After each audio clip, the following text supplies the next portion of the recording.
සුබ උදෑසනක් 10 ශ්‍රේණිය ගණිතය 6 වෙනි පාඩම වර්ගඵලය පිළිබඳ සාකච්ඡා කරමු. හොඳයි. ඔයාලා 6 ශ්‍රේණියේ ඉඳලම මේ වර්ගඵලය පිළිබඳ සංකල්පය ඉගෙන ගන්නවා.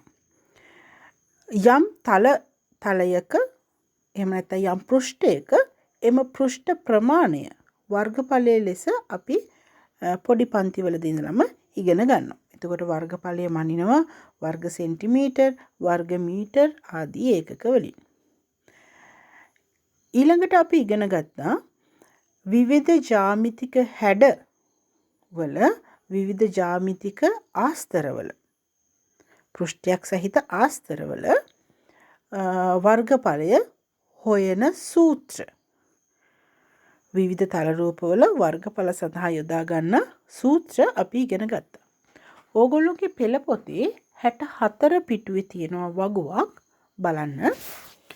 ඒකේ තියෙනවා අපි පොඩි පන්තිවලද ඉඳලම ඉගෙනගෙන ආපු විවිධ තල රූප, ඒ වගේ නම, ඊට පස්සේ රූපයේ හැඩය, වර්ගඵලය ගණනය කරන්න භාවිතා කරන සූත්‍රය ලියලා.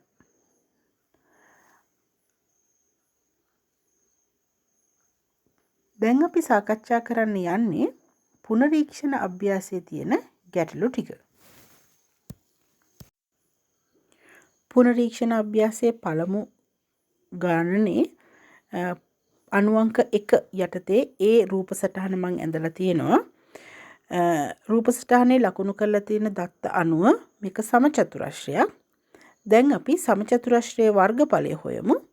සමචතුරස්‍රයේ වර්ගඵලය හොයන්නේ පැත්තක දිග ගුණ කිරීම පැත්තක දිග. සමචතුරස්‍රයේ වර්ගඵලය හොයන්නේ මේ පැත්තක දිගෙන් ගුණ කරලා. එහෙනම් අපිට ලියන්න පුළුවන් වර්ගඵලය සමානයි 6යි ගුණ කිරීම 6යි. පැත්තක දිග 6යි, මේ පැත්තත් 6යි. පද හතරම සමාන නිසා. දැන් 6 වරක් 6 36යි. ඒකක විදියට වර්ග සෙන්ටිමීටර්.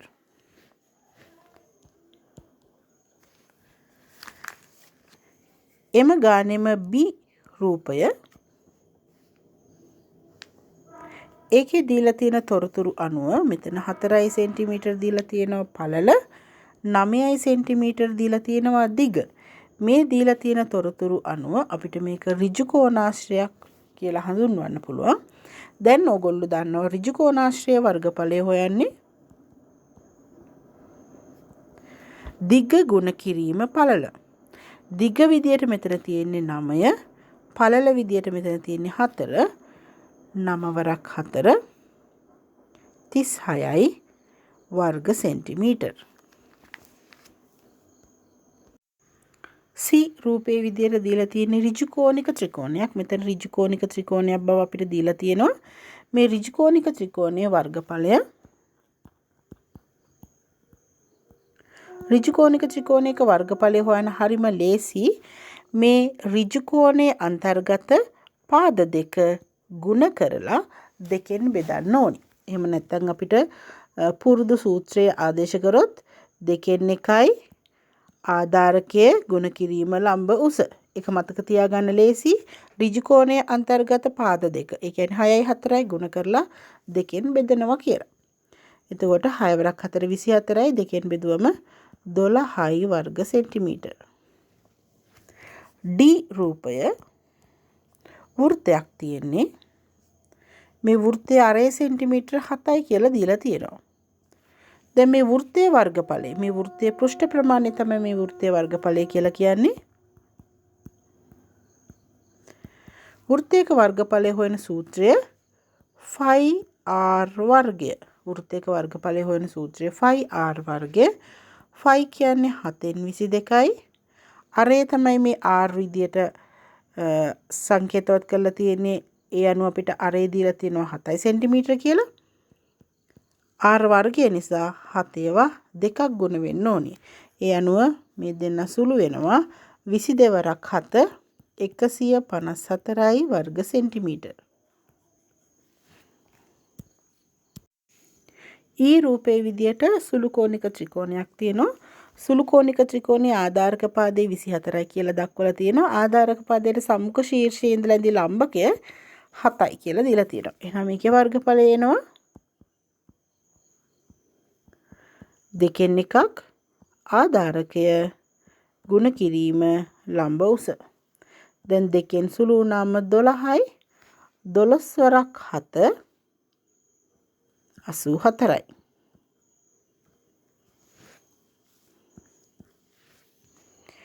F රූපේ විදියට තියෙන්නේ සමාන්තරාශ්‍රයක්. F රූපේ විදියට තියෙන සමාන්තරාශ්‍රයක්.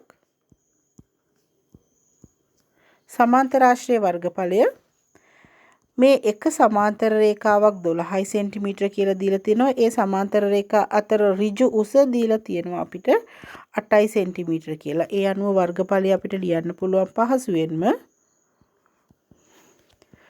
ආධාරක පාදයේ ගුණ කිරීම ඒ ආධාරක පාද අතර තියෙන ලම්බ උසින් 12 ගුණ කිරීම 8 96යි වර්ග සෙන්ටිමීටර.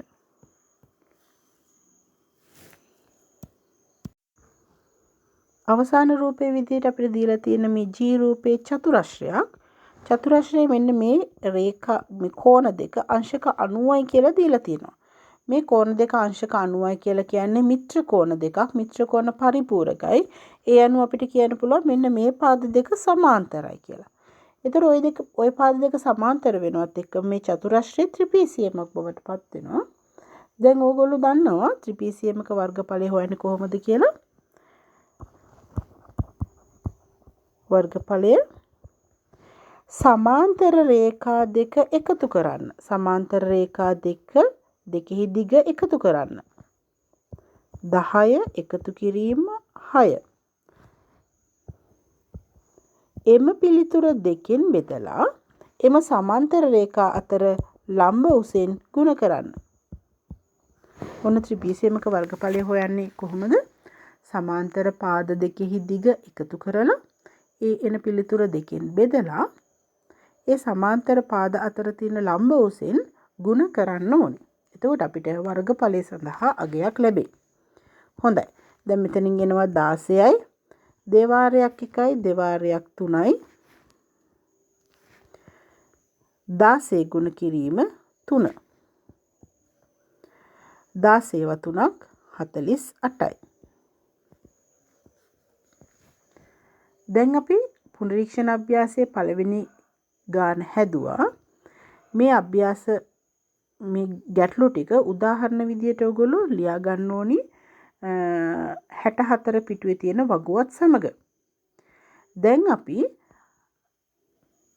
මේ 10 ශ්‍රේණියේදී වර්ගඵලය හොයන්න ඉගෙන ගන්නේ කේන්ද්‍රික ඛණ්ඩවල.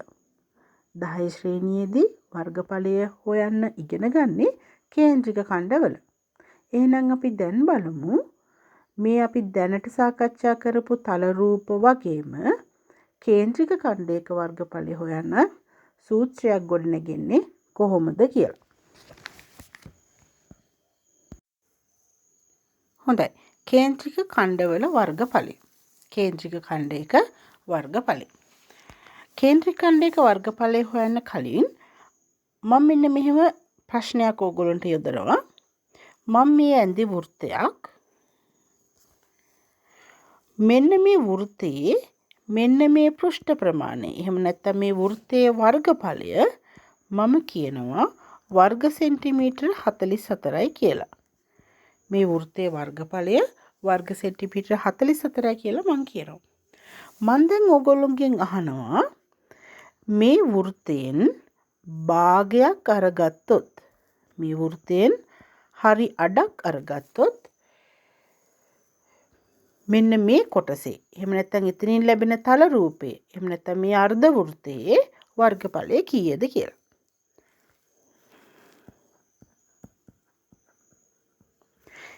එතකොට ඒක ලේසියෙන්ම ඔයගොල්ලන්ට ගන්න පුළුවන් නේද? මේ සම්පූර්ණ වෘත්තයේ වර්ගඵලය 44යි නම් මේ අර්ධ වෘත්තය අරගත්තේ මේ වෘත්තයෙන් හරි අඩකින් නම් එහෙනම් වර්ගඵලයත් මේ සම්පූර්ණ වෘත්තයේ වර්ගඵලයෙන් හරි අඩක් කියලා. ඒ අනුව අපිට මෙයාගේ වර්ගඵලය සම්පූර්ණ වෘත්තයේ වර්ගඵලය 44යි. ඒක දෙකෙන් බෙදුවම 22යි වර්ග සෙන්ටිමීටර කියලා ලබා ගන්න පුළුවන්. අපි තව අවස්ථාවක් සාකච්ඡා කරමු. මම මේ වෘත්තයෙන් 4න් එකක්. මම මේ වෘත්තයෙන් 4න් එකක්. 4න් එකක කොටසක් අරගෙන එතකොට ඔයගොල්ලෝ දන්නවා මේක කේන්ද්‍රික ඛණ්ඩයක් නේද? අරයන් දෙකකින් සහ ඡාප කොටසකින් වටවුණු ප්‍රදේශය අපි කේන්ද්‍රික ඛණ්ඩයක් කියලා හැඳින්නුවා. එතකොට මේ ඉස්සෙල්ලාම ගත්ත අර්ධ වෘත්තයත් කේන්ද්‍රික ඛණ්ඩයක්. එතකොට මෙන්න මේ වෘත්තයෙන් 4න් එකක් ගත්ත මේ කේන්ද්‍රික ඛණ්ඩයේ වර්ගඵලය කීයද කියලා ඇහුවොත් දැන් අපිට උත්තරයක් හදා ගන්න පුළුවන්. වර්ගඵලය සමානයි. දැන් සම්පූර්ණ වෘත්තයේ වර්ගඵලය 44යි. ඒ සම්පූර්ණ වෘත්තයෙන් 4න් එකක් තමයි අපි මේ ගත්තේ. එහෙනම් මේ සම්පූර්ණ වර්ගඵලය 4න් බෙදුවා නම් අපිට මෙන්න මේ කොටසේ වර්ගඵලය ලැබෙනවා. 11යි වර්ග සෙන්ටිමීටර. දැන් මේ අවස්ථා දෙකේදීම ඔයගොල්ලෝ අවධානය යොමු කරන්න බලන්න අපි දන්නවා නම් යම්කිසි කේන්ද්‍රික ඛණ්ඩයක් ලබාගත් ඒ කේන්ද්‍රික ඛණ්ඩය වෘත්තයකින් කොටසක් විදිහට තමයි කේන්ද්‍රික ඛණ්ඩයක් හැම වෙලෙම හැදෙන්නේ. එම කේන්ද්‍රික ඛණ්ඩය ලබාගත් වෘත්තයේ වර්ගඵලය දන්නවා නම් මේ ලබාගත් කේන්ද්‍රික ඛණ්ඩය ඒ වෘත්තයෙන් කීයෙන් පංගුවක්ද කියලා දන්නවා නම් එහෙනම් ඔයගොල්ලන්ට මේ කේන්ද්‍රික ඛණ්ඩයේ වර්ගඵලය පහසුවෙන්ම හොයන්න පුළුවන්. අපි ඒක විස්තරාත්මකව ලියමු. දැන් මම රතු පාටින් ඇඳපු කේන්ද්‍රික ඛණ්ඩයේ වර්ගඵලය හොයන්න යන්නේ. මේ කේන්ද්‍රික ඛණ්ඩයේ වර්ගඵලය හොයන්න පුළුවන් වෙනවා. අපි ඉස්සෙල්ලා සාකච්ඡා කරපු විදිහට මේ කේන්ද්‍රික ඛණ්ඩය ලබාගත් වෘත්තයේ වර්ගඵලය අපි දන්නවා නම් වෘත්තයේ වර්ගඵලය දන්නවා නම් ඊළඟට වෘත්තයෙන් කීයෙන් පංගුවක්ද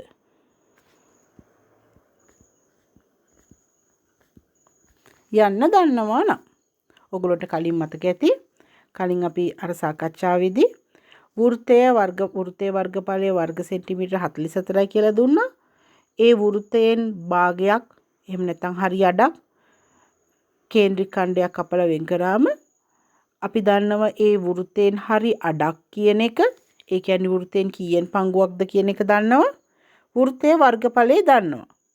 ඒ අනුව අපිට ඒ ලබාගත් කේන්ද්‍රික ඛණ්ඩයේ වර්ගඵලය හොයන්න පුළුවන් වුණා 44 දෙකෙන් බෙදලා 24යි කියලා නේද?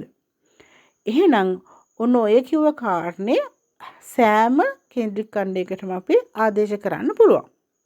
දැන් බලන්න අපිට ඕනි වෙන්නේ ඒ අනුව කාරණා දෙකයි. මොකද්ද ඕනි වෙන්නේ? ඒ කේන්ද්‍රික ඛණ්ඩය අරගත්ත වෘත්තයේ වර්ගඵලය ඕනි වෙනවා. ඒ කේන්ද්‍රික ඛණ්ඩය වෘත්තයෙන් කීයෙන් පංගුවක්ද කියලා ඕනි වෙනවා. ඔන්න ඔය කාරණා දෙක දන්නවනම් ඕනෑම කේන්ද්‍රික ඛණ්ඩයක වර්ගඵලය හොයන්න පුළුවන්. හොඳයි. දැන් අපි බලමු මම මේ ඇඳලා තියෙන වෘත්තයේ මේ කඩිරි වලින් ඔයගොල්ලන්ට පේනවා ඇති මම වෘත්තයක් ඇඳලා තියෙනවා. ඒ වෘත්තයෙන් කොටසක් තමයි මේ කේන්ද්‍රික ඛණ්ඩයේ විදියට පාට කරලා තියෙන්නේ. එතකොට මේ වෘත්තයේ අරය අපි දන්නවා නම් අරය R කියලා හිතමු. අරය R කියලා දීලා තියෙන වෙලාවක අරය දන්නවා නම් අපිට පුළුවන් මේ කඩිරි වලින් දක්වපු මේ කඩිරි වලින් ඇඳලා තියෙන වෘත්තයේ වර්ගඵලය හොයන්න.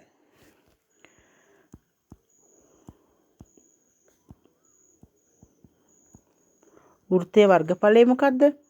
5r වර්ගය. මේ වෘත්තයේ වර්ගඵලය 5r වර්ගය. ඊළඟට මේ වෘත්තයෙන් කපලා ගත්ත කේන්ද්‍රික ඛණ්ඩයේ මෙන්න මෙතන තියෙන කෝණය දන්නවා නම් අපිට හොයන්න පුළුවන් මේ අරගත්ත කේන්ද්‍රික ඛණ්ඩය මේ වෘත්තයෙන් කොපමණ පංගුවක්ද කියලා. කොපමණ පංගුවක්ද කියලා හොයාගන්න පුළුවන්. එහෙනම් අපි ඒකත් ලියාගමු මෙතන.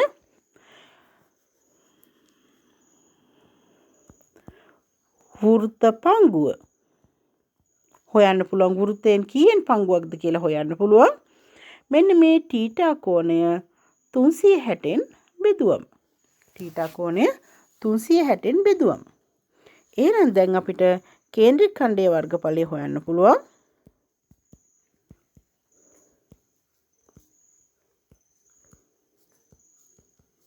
කේන්ද්‍රික ඛණ්ඩයේ වර්ගඵලය හොයන්න පුළුවන්. මේ වෘත්තයෙන් කීයෙන් පංගුවක්ද කියන භාගය වෘත්තයේ වර්ගඵලයෙන් ගුණ කරලා. ඔන්න දැන් අපිට කේන්ද්‍රික ඛණ්ඩය සඳහා සූත්‍රයක් ලැබෙනවා. θ බෙදීම 360 ගුණ කිරීම φr වර්ගය කියලා. ඒතර මෙතන r කියන්නේ අරය, θ කියලා කියන්නේ මෙතන කේන්ද්‍රික ඛණ්ඩයේ කෝණය, φ කියන්නේ 7/22. දැන් මේ සූත්‍රය භාවිතා කරලා අපිට ඕනෑම කේන්ද්‍රික ඛණ්ඩයක වර්ගඵලය හොයන්න පුළුවන්. දැන් ඔගොල්ලෝගේ පෙළ පොතේ 66 වෙනි පිටුව බලන්න. වෘත්තයකින් 2න් එකක්, වෘත්තයෙන් 4න් එකක්, වෘත්තයෙන් 4න් 3ක්, වෘත්තයෙන් 3න් එකක් ආදී වශයෙන් කේන්ද්‍රික ඛණ්ඩ ලබාගෙන තියෙනවා. ඒ වෘත්තයෙන් කීයෙන් පංගුවක්ද කියන ඒ වෘත්තයෙන් භාගය වෘත්තයේ වර්ගඵලය φr වර්ගයෙන් ගුණ කරලා අදාළ කේන්ද්‍රික ඛණ්ඩයේ වර්ගඵලය හොයලා තියෙනවා. ඒ වගුව බලන්න. ඒ කොටස තමයි අපි දැන් මෙතනින් සාකච්ඡා කරේ. ඒකේ අවසානයේට කේන්ද්‍රික ඛණ්ඩයේ කෝණය θ වෙලා තියෙන අවස්ථාවල කේන්ද්‍රික ඛණ්ඩයේ වර්ගඵලය θ බෙදීම 360යි φr වර්ගය කියන සූත්‍රය ඔයගොල්ලන්ට ඒ වගුවේ අන්තිම තීරුවේ දක්වලා තියෙනවා. ඒ සූත්‍රය තමයි අපි දැන් මෙතනින් ලබා ගත්තේ. දැන් අපි බලමු මේ සූත්‍රය භාවිතා කරලා ගැටලු කිහිපයක් විසඳන්නේ කොහොමද කියලා. හොඳයි. ඔයගොල්ලන්ට දීලා තියෙනවා කේන්ද්‍රික ඛණ්ඩයේ කෝණය අංශක 60යි. කේන්ද්‍රික ඛණ්ඩයේ කෝණය අංශක 60යි. අරය සෙන්ටිමීටර 7යි. දැන් මෙන්න මේ කේන්ද්‍රික ඛණ්ඩයේ වර්ගඵලය අහනවා. ඒ අනුව වර්ගඵලය සමානයි. දැන් අර වෘත්තයෙන් කීයෙන් පංගුවක්ද කියන එක අපි හෙව්වනේ θ බෙදීම 360යි කියලා. එතකොට මෙතන θ කියන්නේ 60යි. 60 බෙදීම 360යි. ඔන්න වෘත්තයෙන් කීයෙන් පංගුවක්ද කියන භාගය ආවා. ඊළඟට වෘත්තයේ වර්ගඵලයෙන් තමයි ගුණ කරන්න ඕනි. වෘත්තයේ වර්ගඵලය φr වර්ගය. වෘත්තයේ වර්ගඵලය φr වර්ගය. අපි ඒක මෙතනින් ලියා ගමුකෝ. φr වර්ගය. දැන් මෙතන φ කියන්නේ 7/22, r කියන්නේ මෙතන දීලා තියෙන අරය 7යි.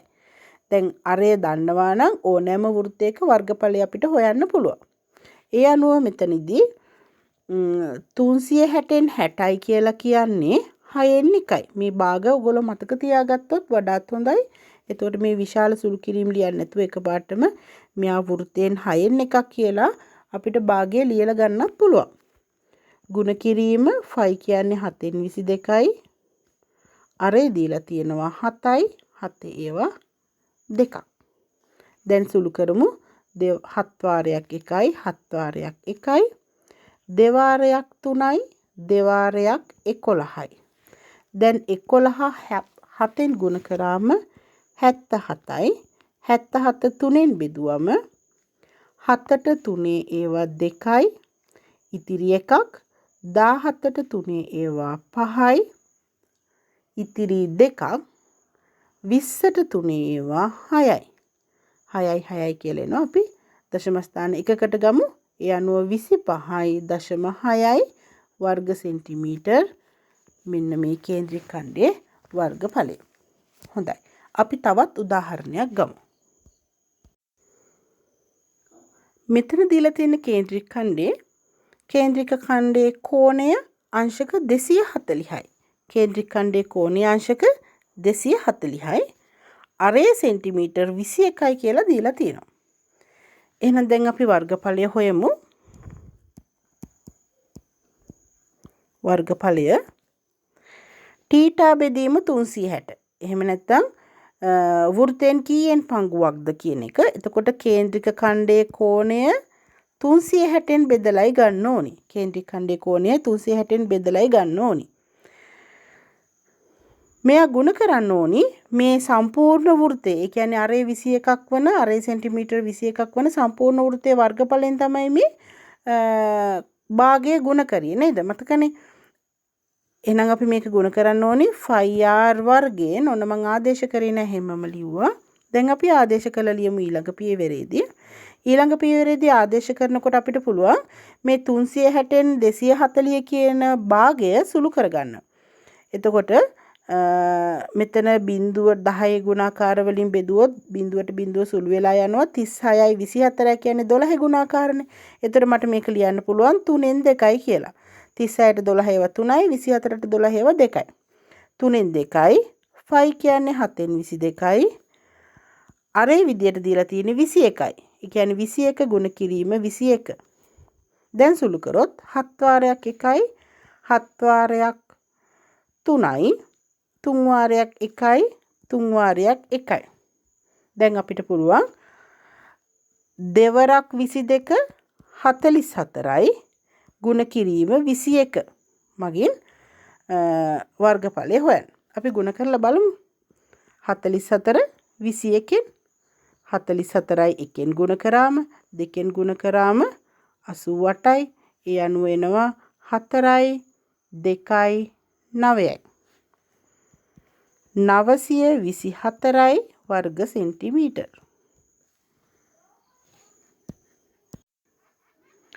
හොඳයි. 6 අභ්‍යාසයේ පළවෙනි ගාන. ඒකේ කේන්ද්‍රික ඛණ්ඩ 4ක් දීලා තියෙනවා. අරය දීලා තියෙනවා. ඔගොල්ලෝගෙන් අහනවා කේන්ද්‍රික ඛණ්ඩයේ වර්ගඵල සොයන්න කියලා. එතකොට මේ වර්ගඵලයේ පාඩමේ පළවෙනි කොටසෙන් අපි දැන් කේන්ද්‍රික ඛණ්ඩයක වර්ගඵලය හොයන විදිය ඉගෙන ගත්තා. ඒ උදාහරණ ගැටලු ටික නැවත බලලා ඔයගොල්ලෝ 6 අභ්‍යාසයේ පළවෙනි ගාන හදන්න ඕනි. වර්ගඵලය 2 කියන වීඩියෝවෙන් අපි වර්ගඵලය දීලා තියෙන වෙලාවක කේන්ද්‍රික ඛණ්ඩයේ කෝණය සහ කේන්ද්‍රික ඛණ්ඩයේ අරය හොයන විදිය සාකච්ඡා කරමු. එහෙනම් හැමෝටම සුබ දවසක්.